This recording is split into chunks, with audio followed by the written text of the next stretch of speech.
Hello friends, आपका study with Kiran YouTube channel में स्वागत है। आज जो हमारी केमिस्ट्री की जो टॉपिक की वीडियो है टीडी छात्र 20 पोस्ट रिलेटेड वो है एसिड बेस एंड साल्ट। किस पे डिपेंड है? एसिड बेस एंड साल्ट, तेजाब खार अते नमक। आज इस वीडियो में हम देखेंगे कि एसिड क्या होते हैं, बेस क्या होते हैं और साल्ट क्या होता है, इन्हें कैसे इंडिकेट किया जाता है, इनकी क्या प्रॉपर्टीज होती है। Okay, let us start.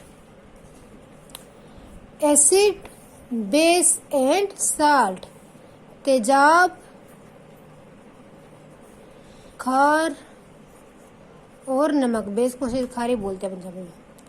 पहले आज हम डिस्कस करेंगे एसिड के बारे में। इस टॉपिक को हम 2 दिनों में कंप्लीट करेंगे। एक दिन एसिड के बारे में पढ़ेंगे, एक दिन बेस और साल्ट के बारे में पढ़ेंगे।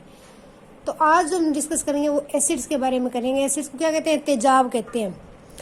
नॉर्मल लैंग्वेज में पता होगा, हम कहते हैं हमारे पेट में एसिडिटी बन गई, तेजाब बन गई। ये वर्ड सबने आराम से सुना होगा।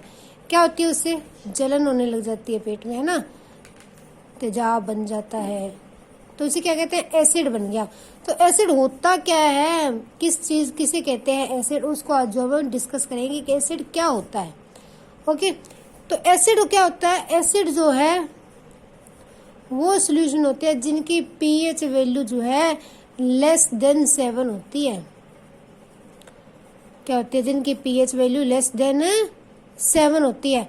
अब हमें इससे पहले ये पता होना चाहिए कि पीएच होता क्या है, पीएच वैल्यू क्या होती है। तो हम सबसे पहले देखते हैं पीएच वैल्यू क्या होती है, पीएच स्केल क्या होता है, ये क्या इंडिकेट करता है। लेट अस सी पीएच स्केल। पीएच स्केल एक स्केल बनाया है जिसकी रेंज 0 to 14 है। एक स्केल बना हुआ है जिसकी रेंज 0 से लेके 14 तक है। कहाँ तक है? 14 तक है। ओके, 0 to 14, ये 0 है, ये हम पे 14 तक उसकी रेंज दी हुई है। 0, 1, 2, 3, 4, 5, 6, 7, 8, 9, 10, 11, 12, 13, 14। इस तरह से एक स्केल दिया है जिसकी रेंज 0 से स्टार्ट होती है और 14 तक जाती है। Okay, starting with 0 and go to 14। PH का फुल फॉर्म क्या होता है? Potential of hydrogen. क्या होती है? Potential of hydrogen. कि हाइड्रोजन की पोटेंशियल कितनी है, हाइड्रोजन की कितनी पोटेंशियल है, वो क्या होती है? Potential of hydrogen. Okay, potential क्या होता है? स्थिति, मतलब कि उसके अंदर स्थिति के अंदर कितनी हाइड्रोजन है, उसे क्या कहते हैं? Potential of hydrogen. ये क्या रिप्रेजेंट करता है? जो हमारा पीएच स्केल है, it represent the ratio of hydrogen ion to hydroxide ion. कि हमारे ये जो सॉल्यूशन है उसके अंदर ये रेशियो दिखाता है हमें हाइड्रोनियम आयन, जो हमारे हाइड्रोनियम आयन है उनकी हाइड्रोक्साइड आयन के साथ। हाइड्रोनियम आयन और हाइड्रोक्साइड आयन की क्या दिखाता है? ये रेशियो दिखाता है। इन दोनों की रेशियो किसके अंदर है? वो क्या होती है? पीएच। पीएच स्केल पे क्या रिप्रेजेंट किया जाता है? इसके ऊपर ये सब रेशियो है, 1, 2, 3, 4, ये सब के किसकी रेशियो है? हाइड्रोनियम आयन और हाइड्रोक्साइड आयंस की रेशियो दिखाई गई है। हाइड्रोनियम आयन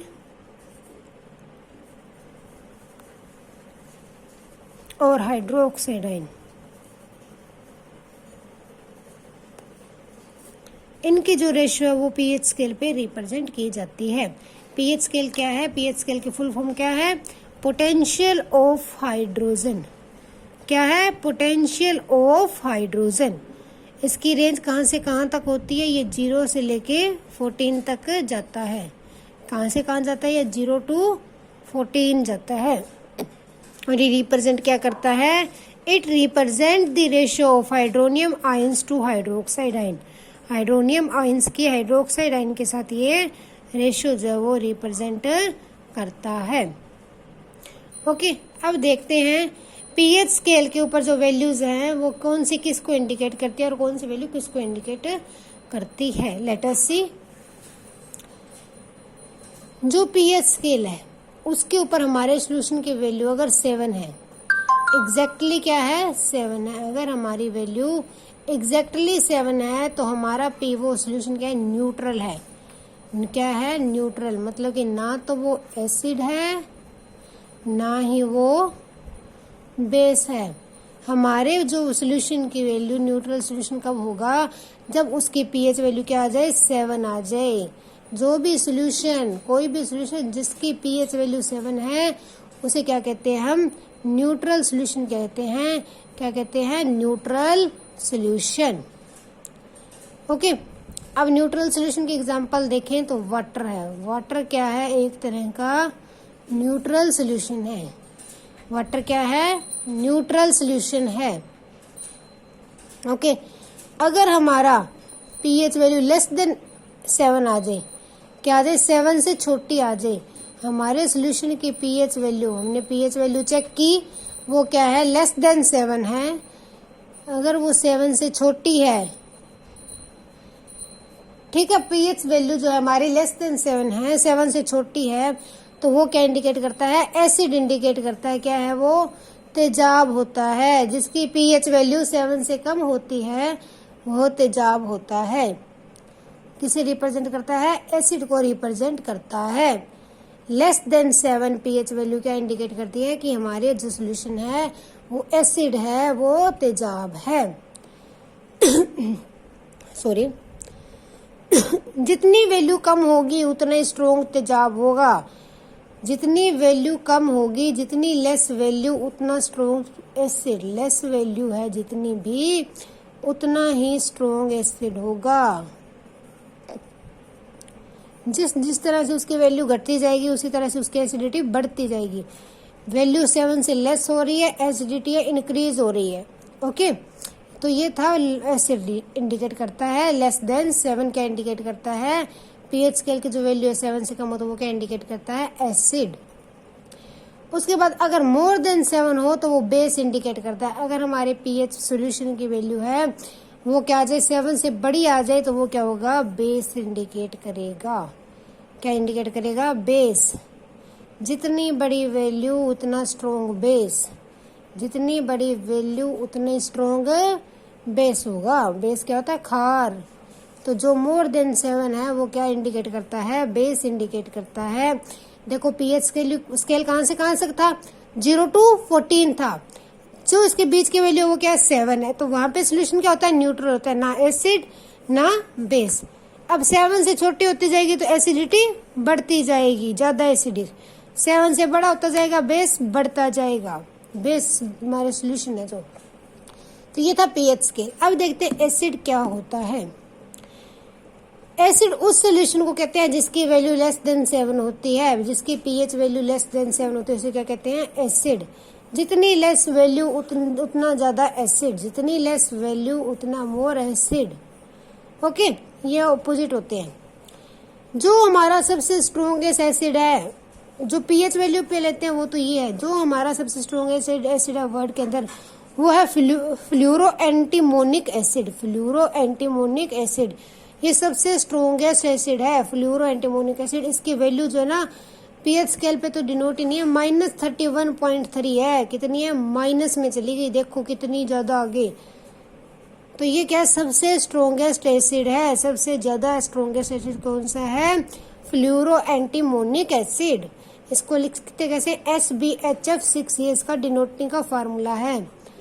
तो एग्जाम में पूछा जा सकता है स्ट्रॉन्गेस्ट एसिड। अगर ये फ्लूरो एंटीमोनिक ना दिया हो तो ये भी हो सकता है कि वो HCl को मानते हो और उसके साथ कुछ और एसिड दे दे, तो उस टाइम हम HCl को लगाएंगे। अदरवाइज जो सबसे स्ट्रॉन्गेस्ट एसिड है वर्ड का वो क्या है? Fluoro antimonic acid. इसकी पीएच वैल्यू कितनी है? -31.3। कितनी है इसकी पीएच वैल्यू? -31.3।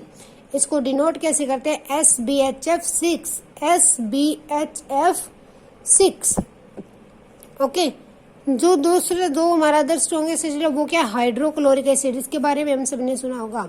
HCl भी एक बहुत स्ट्रॉन्ग एसिड है। क्या है? एक स्ट्रॉन्ग एसिड है HCl, हाइड्रोक्लोरिक एसिड। इसकी पीएच वैल्यू कितनी होती है? 3 होती है। हाइड्रोक्लोरिक एसिड की पीएच वैल्यू कितनी है? 3 है। ओके, एक खास बात, ये एसिड हमारे स्टमक के अंदर होता है। देखो इतना तेजाब, जिसकी पीएच वैल्यू 3 है। इस तरह अगर बाहर हम कोई तेजाब ले तो वो हमारे ऊपर चमड़ी पे लगे ना तो हमारा हाथ भी जल जाए। लेकिन हमारा स्टमक देखो किस तरह से बना हुआ है, किस तरह से बना हुआ है कि इतना तेजाबी जो एसिड है, इतना तेजाब अपने अंदर रखता है। ये हमारे स्टमक के अंदर प्रेजेंट होता है HCl। इतना घातक एसिड जो हमारे पेट के अंदर होता है और जिसे हमारा स्टमक है वो सहन भी करता है। क्या काम करता है ये हमारे अंदर जो भी फालतू खाने के अंदर वायरसेस होते हैं या फिर इम्प्योरिटीज होती है उसको खत्म करता है। HCl क्या है, इम्प्योरिटीज को खत्म करता है पेट स्टमक के अंदर हमारे खाने की। तो HCl स्टेरॉइड कहाँ पे पाया जाता है, हमारे स्टमक में पाया जाता है। इसकी pH वैल्यू कितनी होती है, 3 होती है। हाइड्रोक्लोरिक एसिड की pH वैल्यू कितनी होती है, 3। अब नेक्स्ट देखते हैं, ये एग्जाम में पूछे जाने वाला क्वेश्चन है कि कौन सा एसिड किसके अंदर पाया जाता है। कुछ मेन चीजें हैं जिनके अंदर एसिड पाया जाता है, वो हम देखते हैं कि किस चीज के अंदर कौन सा एसिड पाया जाता है। इसके अंदर से एग्जाम में क्वेश्चन बनने के काफी चांस है। लेट अस सी। फर्स्ट है लैक्टिक एसिड। क्या है, लैक्टिक एसिड जो है वो दही और दूध में पाया जाता है। किस में पाया जाता है, दही और दूध में। ये आप सभी लिख लेना, नोट डाउन कर लेना। फर्स्ट क्या है, लैक्टिक एसिड। लैक्टिक एसिड किस में पाया जाता है, कर्ड मतलब दही और मिल्क दूध, दूध या दही में कौन सा एसिड पाया जाता है, लैक्टिक एसिड। कौन सा, लैक्टिक एसिड। ओके, जो नेक्स्ट है वो हमारा है फॉर्मिक एसिड। कौन सा एसिड है, फॉर्मिक एसिड। वो किस में पाया जाता है, आंट्स के अंदर। जो आंट्स की स्ट्रिंग होती है ना, चींटियों की स्ट्रिंग होती है, उसके अंदर क्या पाया जाता है, फॉर्मिक एसिड। कौन सा एसिड होता है, कौन सा तेजाब होता है उसमें, फॉर्मिक। आंट्स की स्ट्रिंग के अंदर कौन सा एसिड पाया जाता है, फॉर्मिक एसिड पाया जाता है। ओके, दूध में और दही में कौन सा था, लैक्टिक। आंट्स में कौन सा हो गया, फॉर्मिक। ओके, आंट्स में की स्ट्रिंग में कौन सा एसिड होता है, उनके आंट्स चींटियों की, वो होता है फॉर्मिक एसिड। थर्ड है हमारे स्टमक में कौन सा एसिड होता है, तो HCl एसिड। कौन सा एसिड होता है हमारे स्टमक के अंदर, HCl एसिड, हाइड्रोक्लोरिक एसिड। कौन सा एसिड होता है, HCl, हाइड्रोक्लोरिक एसिड। कहाँ पे होता है ये, हमारे पेट में होता है। हमारे पेट के अंदर HCl एसिड पाया जाता है। ये एसिड बहुत ज्यादा काफी मतलब कि स्ट्रोंग होता है HCl वाला। उसके बाद है एसिटिक एसिड। कौन सा एसिड है, एसिटिक एसिड। एसिटिक एसिड किस में पाया जाता है, विनेगर के अंदर। विनेगर, विनेगर के अंदर कौन सा एसिड पाया जाता है, एसिटिक एसिड। कौन सा एसिड पाया जाता है, एसिटिक एसिड। किस में पाया जाता है, विनेगर के अंदर। विनेगर के अंदर क्या पाया जाता है, एसिटिक एसिड। दूध के अंदर लैक्टिक एसिड, दही के अंदर लैक्टिक एसिड, आंट्स की स्ट्रिंग में फॉर्मिक एसिड, हमारे स्टमक में हाइड्रोक्लोरिक एसिड HCl, और जो विनेगर है उसमें कौन सा एसिड पाया जाता है, एसिटिक एसिड। कौन सा एसिड पाया जाता है, एसिटिक एसिड। ओके, उसके बाद हमारे पास है लेमन, नींबू। नींबू में कौन सा एसिड पाया जाता है, सिट्रिक एसिड। नींबू में कौन सा एसिड पाया जाता है, सिट्रिक एसिड। जो भी लेमन जाति के फ्रूट्स है उनमें क्या होता है, सिट्रिक एसिड होता है। सॉरी, लेमन के अंदर कौन सा एसिड पाया जाता है, सिट्रिक एसिड। उसके बाद है टर्मरिड, इमली। टर्मरिड, इसके अंदर कौन सा पाया जाता है, टार्ट्रिक एसिड। कौन सा पाया जाता है, टार्ट्रिक एसिड। ये यूज भी करते हैं, हम कहते हैं ना टार्ट्रिक ले आओ पनीर बनाने के लिए, कई घरों में यूज किया जाता है टार्ट्रिक। ओके, तो वो किस में पाया जाता है, टर्मरिड एसिड। टर्मरिड के अंदर कौन सा एसिड पाया जाता है, टार्ट्रिक एसिड। कौन सा पाया जाता है, टार्ट्रिक एसिड। एप्पल के अंदर कौन सा एसिड होता है, मैलिक एसिड। एप्पल में कौन सा एसिड पाया जाता है, मैलिक एसिड। ये आप लर्न कर लेना, इसके अंदर से क्वेश्चन बनने के काफी चांस है कि किस चीज के अंदर कौन सा एसिड होता है। एक बार और रीड कर लेते हैं। दूध और दही में लैक्टिक एसिड, दूध और दही में लैक्टिक एसिड। आंट्स के अंदर फॉर्मिक एसिड, हमारे स्टमक के अंदर हाइड्रोक्लोरिक एसिड HCl, विनेगर के अंदर एसिटिक एसिड, विनेगर के अंदर एसिटिक एसिड, लेमन के अंदर सिट्रिक एसिड, लेमन के अंदर कौन सा एसिड होता है, सिट्रिक एसिड। टर्मरिड के अंदर टार्ट्रिक एसिड, टर्मरिड इमली के अंदर क्या होता है, टार्ट्रिक एसिड। एप्पल सेब के अंदर क्या होता है, मैलिक एसिड। तो ये कुछ एसिड के टाइप्स है जो नॉर्मल हमारी नॉर्मल लाइफ के यूजेस वाली चीजों में पाए जाते हैं, जिन्हें हम देखते हैं नॉर्मली। ओके, अब देखते हैं सबसे जो हम स्ट्रॉन्ग एसिड देखते हैं, एक दो, और एक दो वीक एसिड देखते हैं। एक तो हमने वो लिखा था फोलेटोनिक एसिड, उसके बाद स्ट्रॉन्ग एसिड है HCl, हाइड्रोक्लोरिक एसिड। ये क्या है, एक स्ट्रॉन्ग एसिड है। और सल्फ्रिक एसिड H2SO4, ये क्या है, सल्फ्रिक एसिड। ये भी किस में आता है, एक तरह का स्ट्रॉन्ग एसिड है, कौन सा? Sulphuric acid, H2SO4, HNO3 nitric acid, क्या है? नाइट्रिक। इनके ना ये फॉर्मूले भी याद कर लेना, मेन के सल्फ्रिक एसिड, नाइट्रिक एसिड, ये पूछे जा सकते हैं, इंपॉर्टेंट है। एक HCl हाइड्रोक्लोरिक एसिड, हमें इनका फॉर्मूला भी पूछा जा सकता है, इन तीनों का, ये इंपॉर्टेंट है।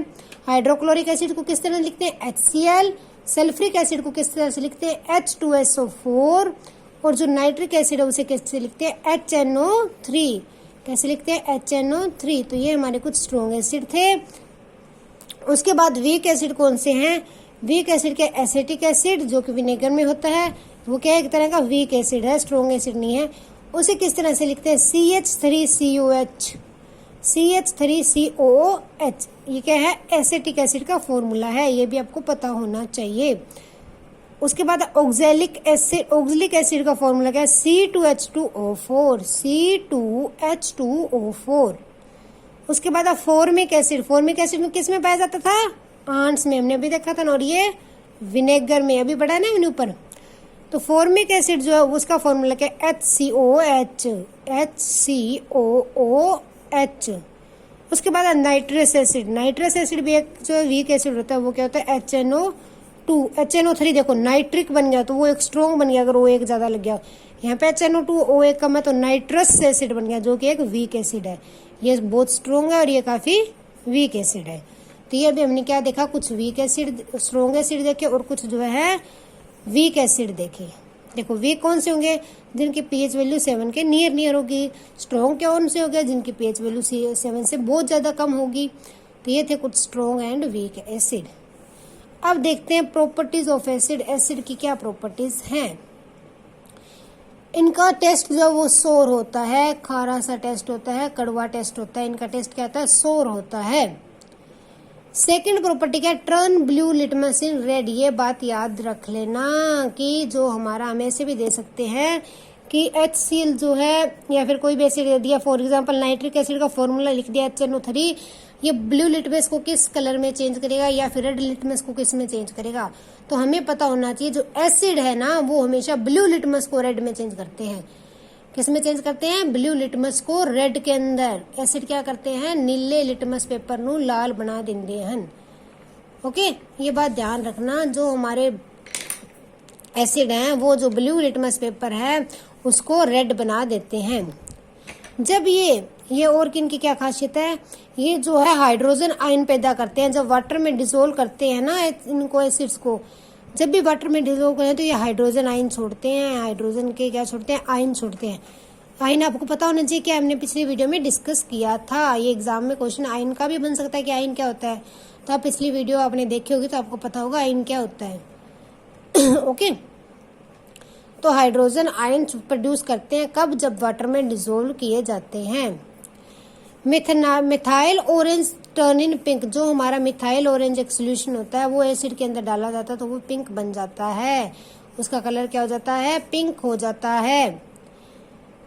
फेनोलोफेथिलीन जो है वो कलरलेस रहती है। फेनोलोफेथिलीन जो है एक सोल्यूशन, एक होती है सोल्यूशन होता है। जब इसको एसिड में डालते हैं तो ये कलरलेस ही रहती है, कोई कलर नहीं आता। क्या होती है? कलरलेस। इन तीनों में से कोई भी पूछ सकते हैं एग्जाम में कि एसिड के लिए ब्लू लिटमस चेंज होता है रेड में, या फिर रेड से ब्लू में चेंज होता है, मिथनाइन और पिंक में चेंज होती है, या फिर चेंज ही नहीं होती, या फिर फिलोथिपिन कलर येलो देती है, या फिर कलरलेस रहती है। तो ये हमें पता होना चाहिए। तीनों चारों बातें अच्छी तरह से आप याद कर लेना। एक बार और बता देती हूँ, ये ब्लू लिटमस को रेड में चेंज करते हैं, मिथाइल और जो पिंक बन जाती है, और फिलोथिपिन जो है वो कलरलेस रहती है। ओके, और एसिड जो है इलेक्ट्रिसिटी भी कंडक्ट करते हैं। क्या करते हैं? ये इलेक्ट्रिसिटी को भी कंडक्ट करते हैं। ओके, ये तो थी हमारे एसिड्स की कुछ प्रॉपर्टीज की, इनकी क्या खासियत है, एसिड्स की क्या विशेषताएं हैं। अब हम देखते हैं reaction of acid and metal.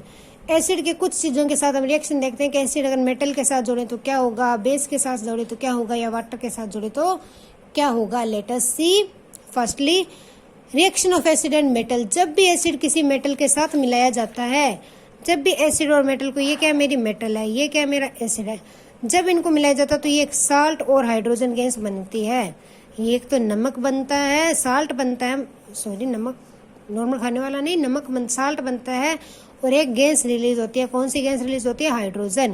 तो ये आपको याद रखना है कि मेटल प्लस एसिड करेंगे तो क्या होगा? साल्ट बनेगा और साथ के अंदर जो है हाइड्रोजन गैस रिलीज होगी। तो ये फर्स्ट रहा reaction of acid and metal.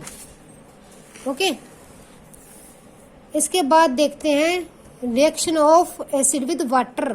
Water के साथ रिएक्शन करता है तो क्या होता है? जब भी ये वाटर के साथ रिएक्शन करता है तो हाइड्रोजन आयन छोड़ता है।